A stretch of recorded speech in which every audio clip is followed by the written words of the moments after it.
Hey, and we're live, right? So, happy base. It is Tuesday night, January 20th, 2026. Still, Happy New Year to you. And today we're going to be talking about connections that convert people, partnerships, and communities in this talk virtual live stream. So let me give you a description. What if growth didn't have to feel lonely? What's our thing? That'd be great, right? With transactional, this conversation today will dive into how people center partnerships and intentional communities, building direct impact revenue, sustainability, and long-term success. I'll go over how real-world strategies forming. I don't know if you hear it, but my daughter is singing very loudly that nature motor.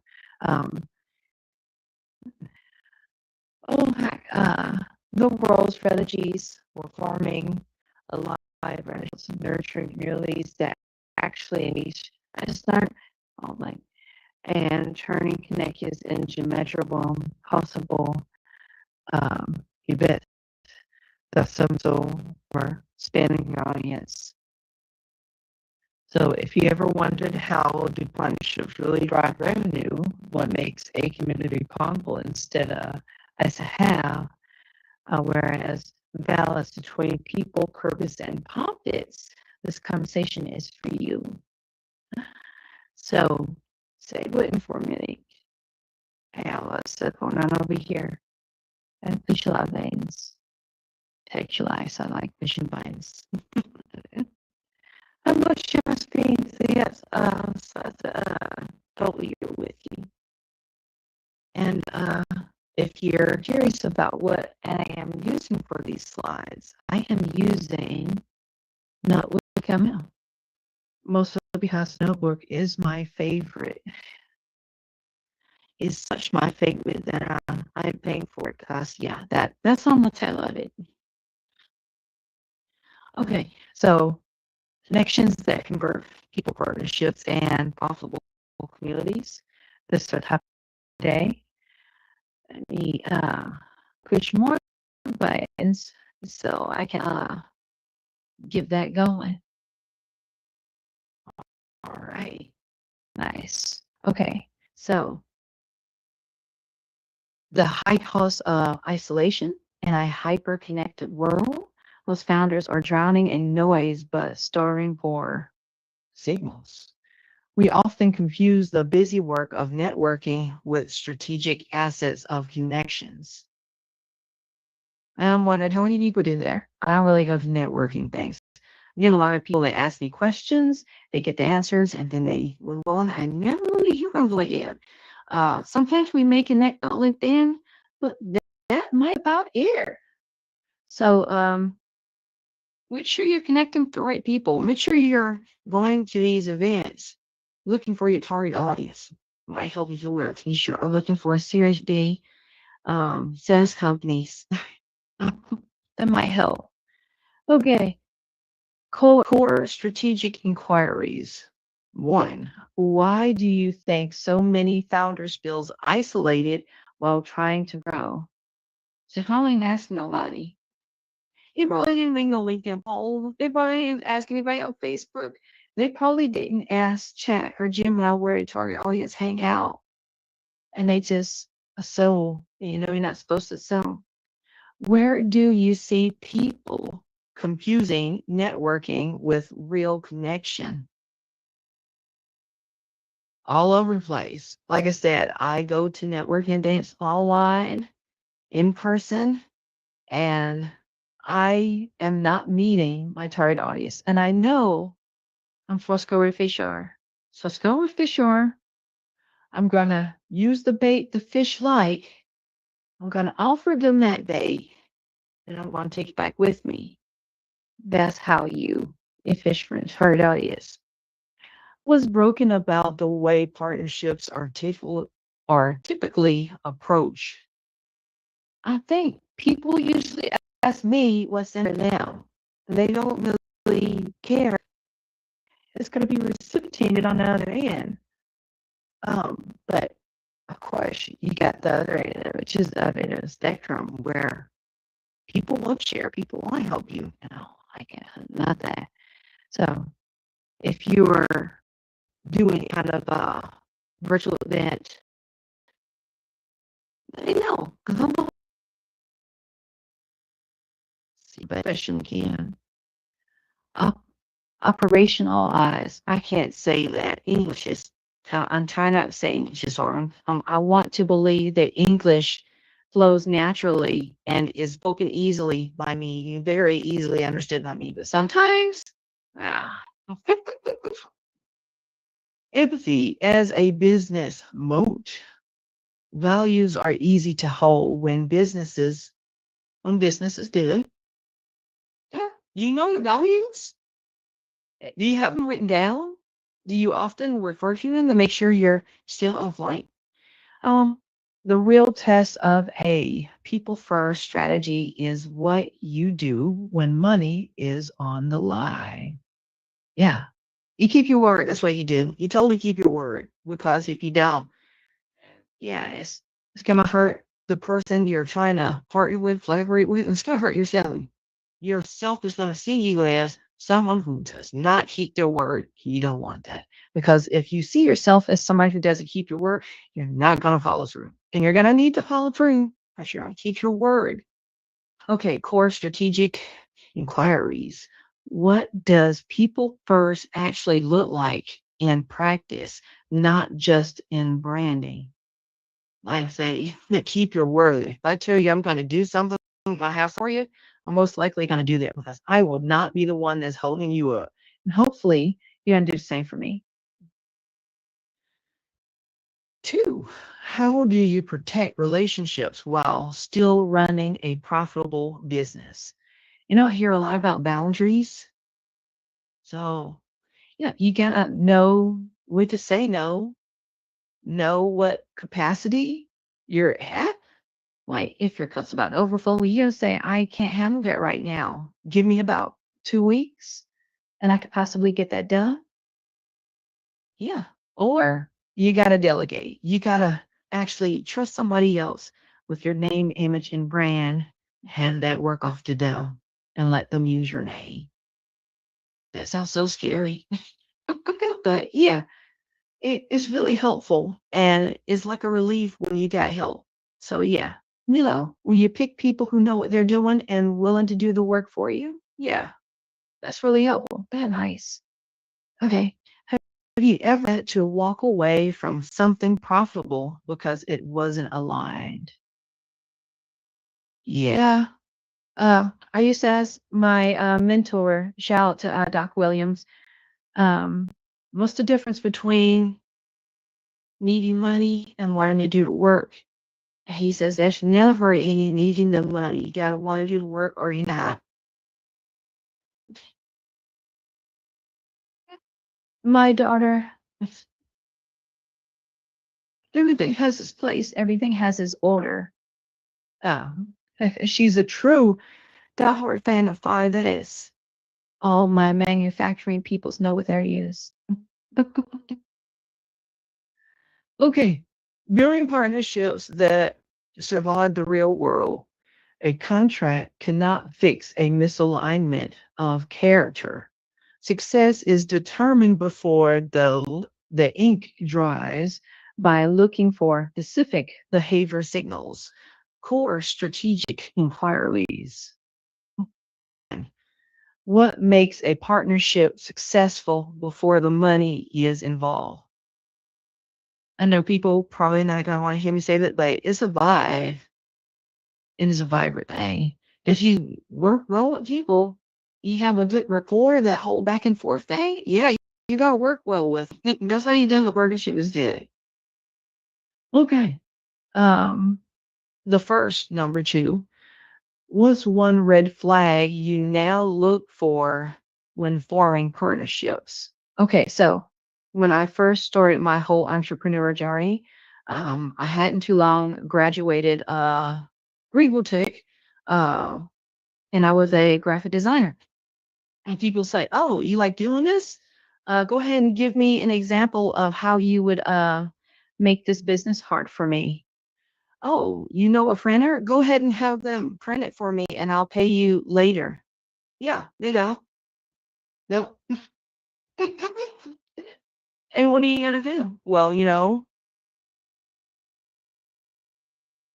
yeah.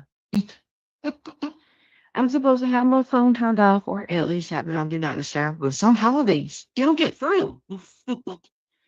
Oh well. Okay, so red flags, I already said it. Ask for your money up front. At the very least, ask for half up front.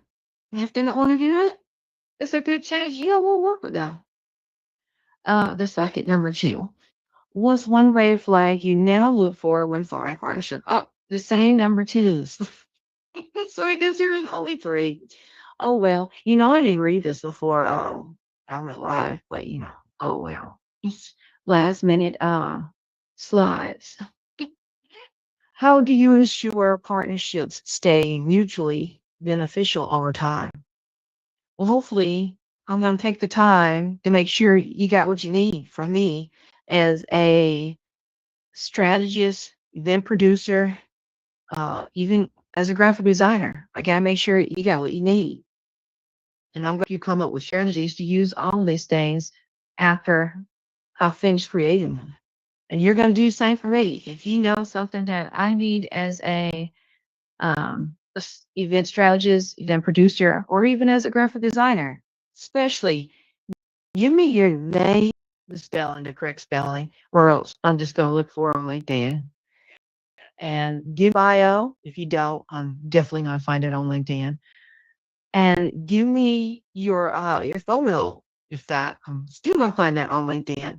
And let me know how you want your event, your graphics to be designed, because if not, I'm going to go at my own thing. If you don't like it, it's because you didn't tell me what you want.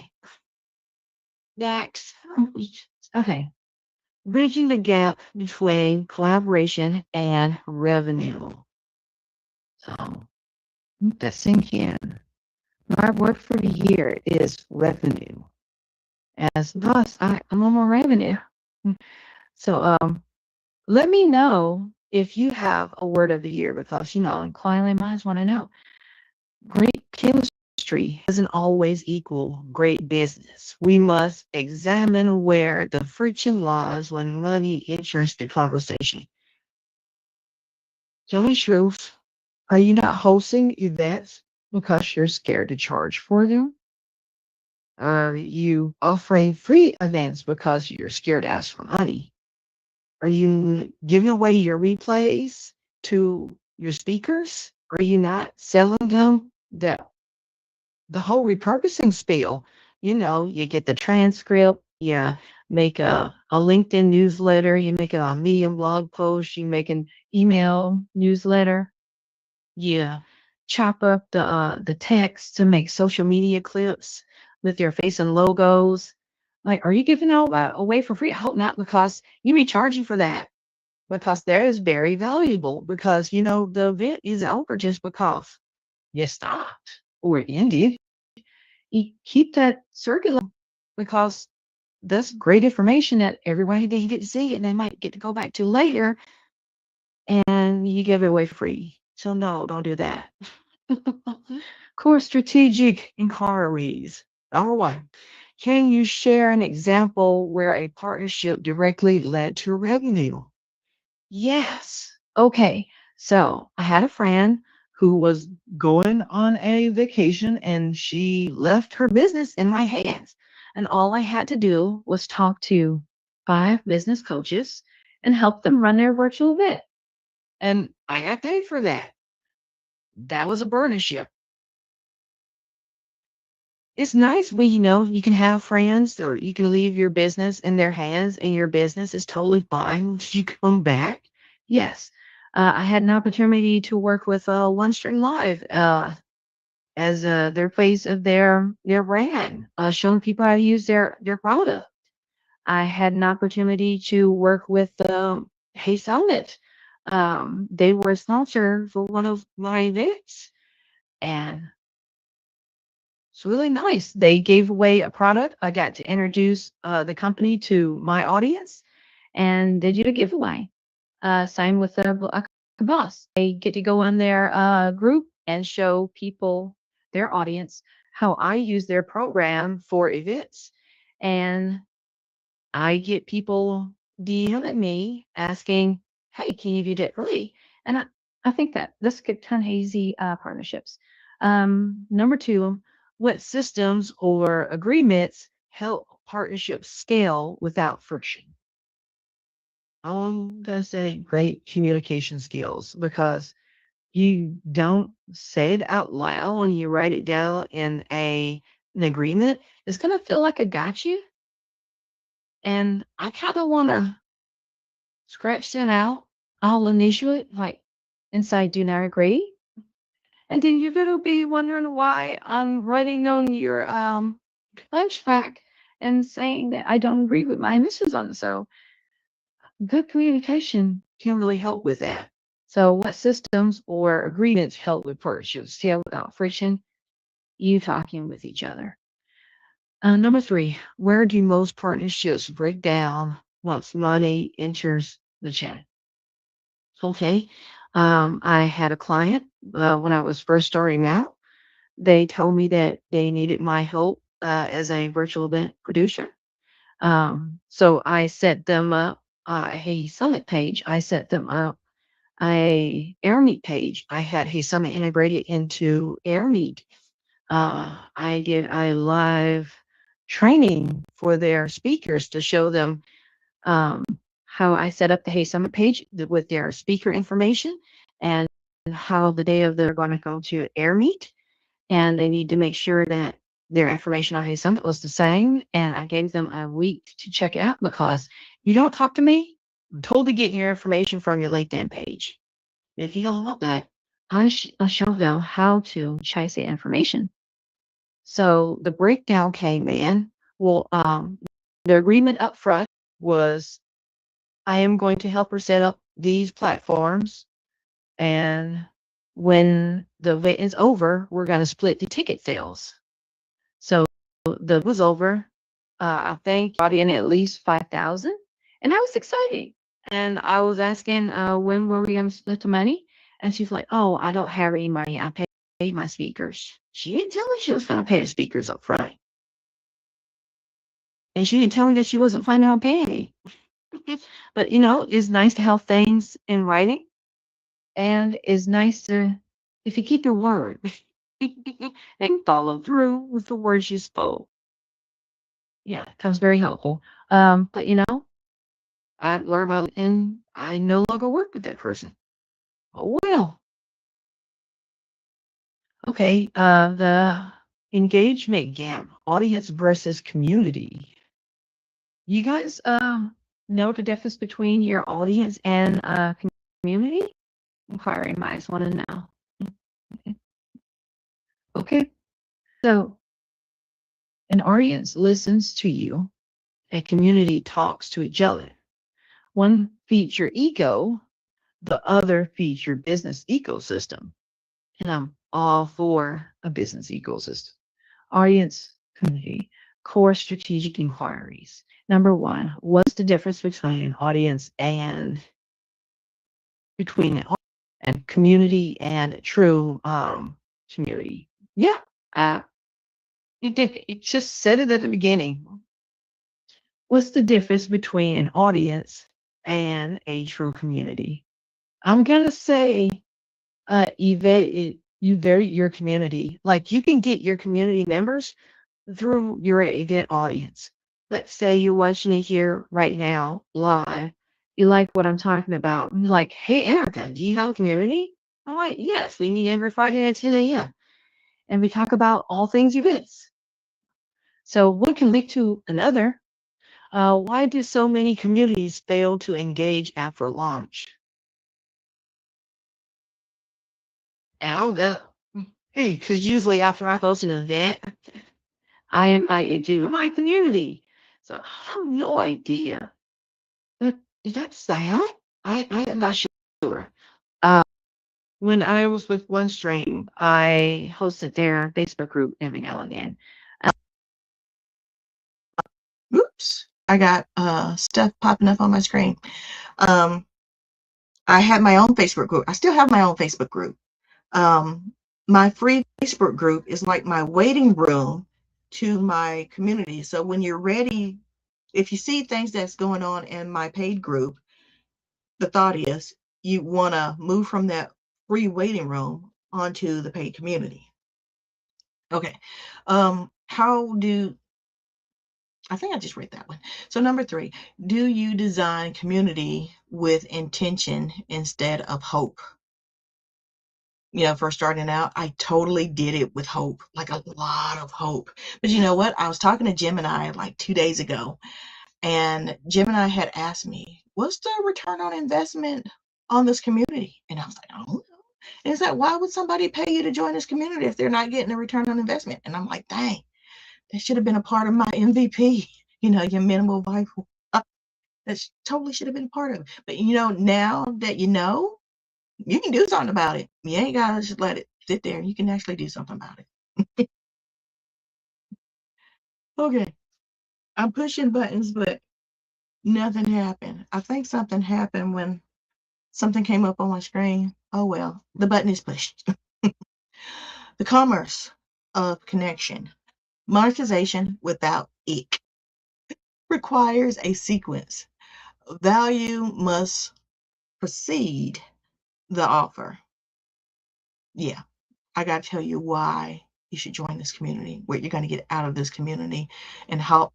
Yeah, I would prefer. How long would it take for me to get the value that you told me I'm going to get from that community? If you build the room, the sales become a service. So let's say you're hanging out with me on a Friday morning and we're talking about events. And if you're with me, I'm most likely going on about automation or repurposing and all the things you can do with a transcript. And you're like, hey, I don't want to do that. Can you help me with that? Can you show me how to use an RSS feed for that? I don't have a scheduler right now. Or I have a scheduler. I don't want to set it up. Can you help me with that? And I'm like, yeah, I can help with that. So those are services. Core strategic inquiries. When is the right time to monetize a community? So you can do a beta test, or you can just like, hey, charge right off the bat. Test it, see which one is right for you. Make sure you're talking to your target audience because that helps a lot. What monetization mistakes do you see people making? Not asking for money, giving away everything for free. That's a big mistake. So like I said, I've talked to people who do a lot for their speakers, the videos, with the transcript, with the repurposing, with the scheduling, and that's a gift for their speakers. That's money you're giving away because you can't tell me they ain't gonna use that later. Why not? Everybody didn't get to see it. 2 weeks, a quarter later, that's still valuable information. Okay, designing for longevity and burnout prevention. A business model that requires you to be on 24/7 is a trap. True sustainability means community and partnerships carry the load.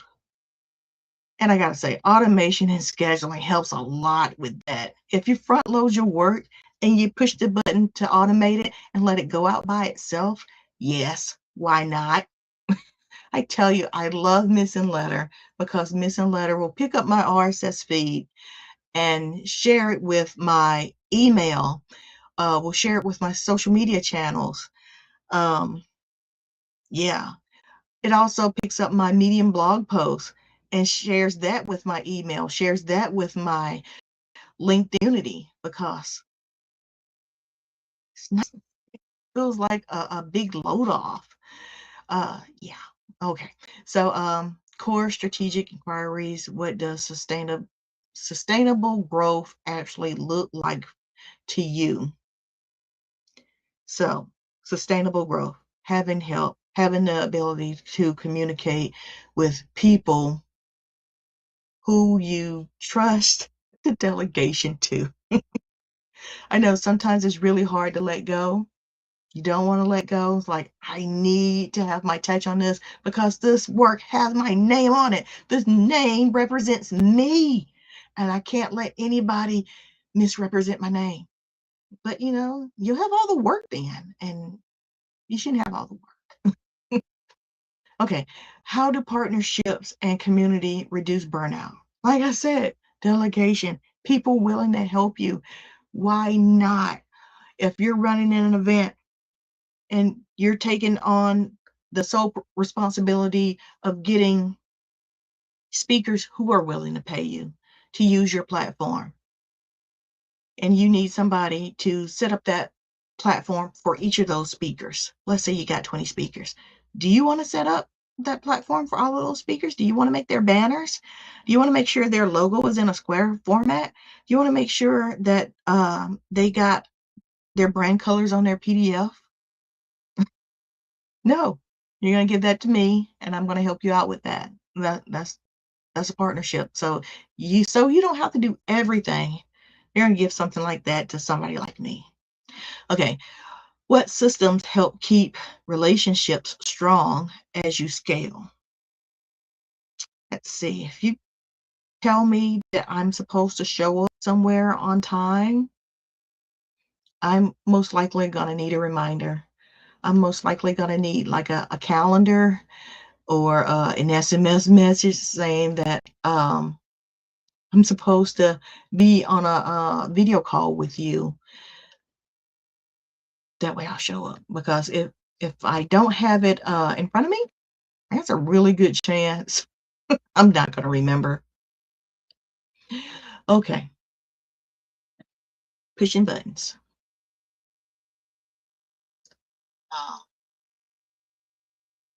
Okay, unlearning the myths of modern growth.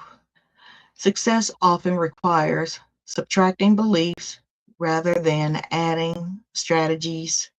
Here are the hard truths learned through failure. Yeah. Core strategic inquiries. Number one, what's one mistake you've made early with partnerships or community? Um, Partnerships, like I said, trusting the people that said they were going to do all the things they said they would do. Like when I partnered with someone and we were going to split the money from the ticket sales afterwards, and they said, "Psych, gotcha." Yeah. Um, yeah, I'm still upset about that. And communities, maybe not charging up front, or at least deciding what you would get out of the community like early on, because you should definitely do that. You should definitely let people know what they're going to get out of it before asking them for money. What would you never do again? I'm not going to split profits. I'm not going to split profits, and I'm going to ask for half up front. Um, was one belief you had to unleash about growth or success? Uh, Delegation. Yeah, delegation's still like a hard one for me. Oh, I see James Hicks on YouTube. Hey, thanks for being here with me. Um, One belief, delegation. Okay, so I hired someone to help me with my missing letter. I went over it with them, and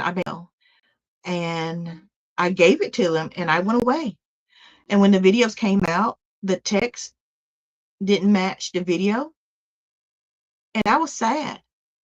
And I think what really hurt me is that it didn't matter at all. The videos got clicks, the videos got comments. They're just video clips that had mismatched text, and it didn't matter. The videos went out, the videos got seen. It just, yeah. It didn't matter. I think that was the part that really hurt. Oh well. Move from theory to implementation. You have the questions. Now let's build the answers together. Implementation Labs, Premium/VIP preview. Join us next Tuesday, 6 p.m. Eastern Time, where ideas turn into action. So yeah, I'm going to show you how I use some of these platforms to do what I do. My favorite, Hey Summit. Another favorite, guest boards. And if you haven't used Book Like a Boss for your events, I might have to show you how to do that, because Book Like a Boss is great for events. So let's say you're using YouTube as your event platform. Your landing page, your event landing page is going to be on Book Like a Boss. Well, why not? Okay, so that's actually all I have for you today. So hopefully I can see you next Tuesday, and we're going to talk about the platforms I use to set up events. So bye for now.